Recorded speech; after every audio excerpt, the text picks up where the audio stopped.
reckoning's here. The sound of deafening fear.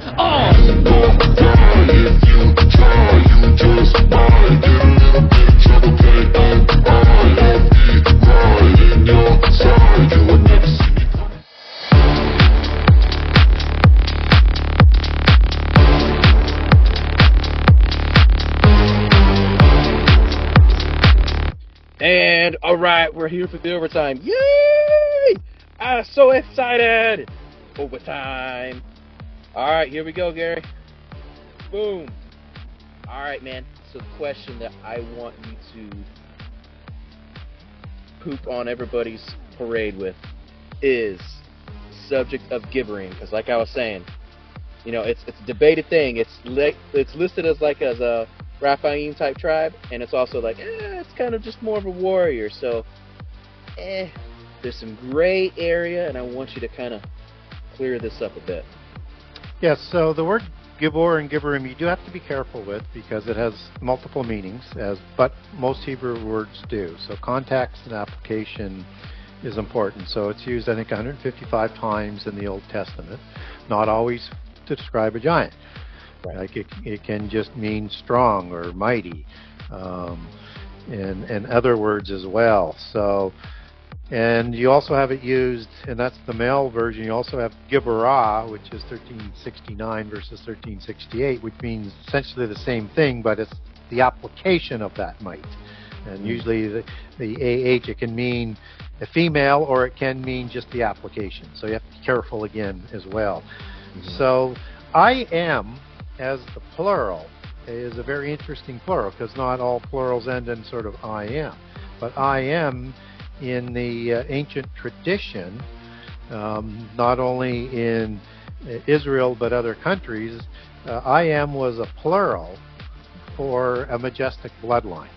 That goes back to specific angels that you would end in I am that are part of the Watchers that produced offspring. Okay, so there's a relationship here with the word Gibborim in terms of how it's chosen to end. But again, not always used to describe a giant, because you could describe as the Israelites' mighty men, Gibborim, but they weren't giants. Right. But a few of them might have been, like Uriah the Hittite, which would at least have been a hybrid type, a giant, or there's at least 3 of them in there. I'll give one more.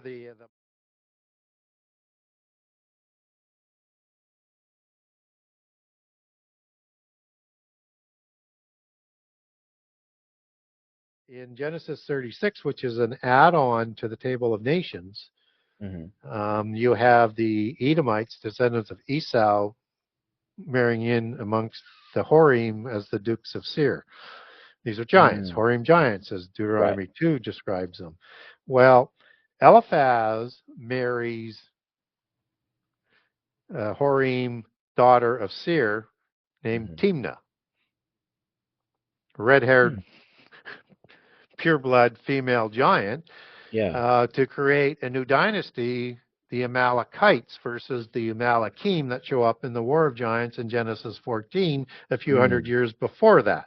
And then, so they're taking that name from the tribe of Amalek, which may be part of the name of the original patriarch, and they're going to move to Petra where the Amalekim are living, and they're going to start this hybrid group that's going to live amongst the Amalekim and the Gibborim.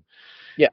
And you also have, this tribe is the one that's going to wait for, and probably supported by giants downstream, with giants like kings like Agag, who are going to wait for Israel to come out of the land of the covenant, while still erect.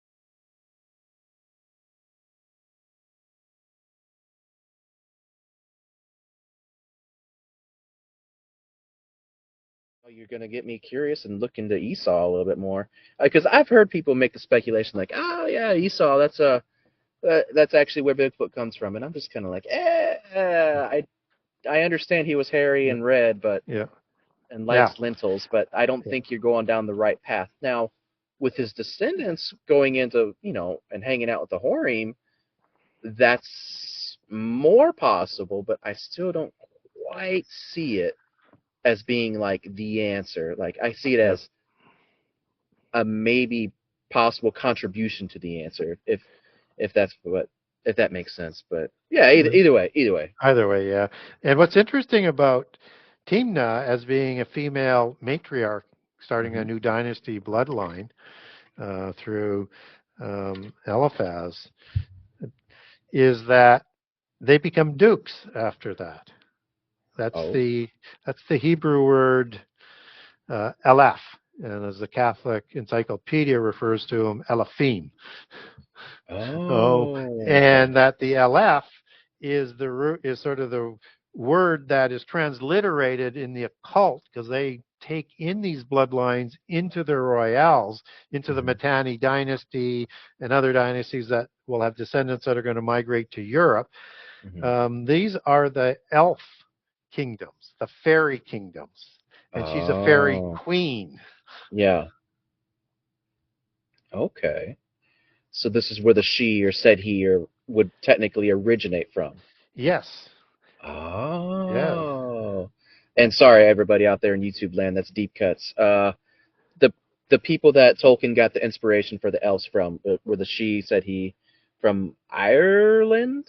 Yes, the Tuatha De Danann, the Shea people, Sedé people, Seed people. It's pronounced 100 different ways. Right. And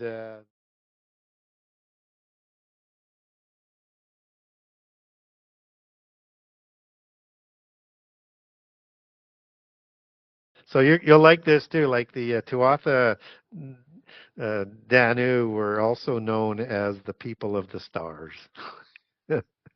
Of course they were. Yes, they were. Stars, and is also an allegory for angels. So. Yup. Yup. It's all connected, folks. I tell you guys this every episode. It's all connected. Yeah.